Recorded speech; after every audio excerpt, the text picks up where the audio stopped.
గోంగూర పచ్చడి గోంగూర పచ్చడి పచ్చడికి స్టార్టింగ్ ఎక్కువ నూనె వేయకూడదు. వేయాల తర్వాత కొంచెం జీలకర్ర అన్ని కొంచెం మెంతులు కొంచెం చాలా కొంచెం వేసుకోవాలి. ధనియాలు జీలకర్ర కొంచెం ఎక్కువ వేసుకోవాలి. అంత వేసుకుంటే అంత బాగుంటుందా ఏగితే బాగుంటుంది. ప్లేట్లోకి వెళ్ళి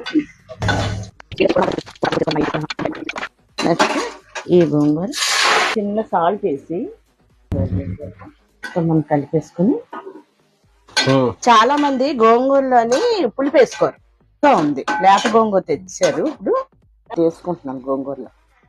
ఎందుకంటే పచ్చడి నిలువ ఉంటుంది. మనం గోంగూర చల్లారేలోపు మనం ఎన్ని వేసి ఉంచుకున్నాం కదా, ఈలోగా ఇది ఆడేసుకుంటాం. దీన్ని మనం దగ్గర చేసుకుని చల్లారిపోయింది దీంట్లో వేసేసుకుంటాం.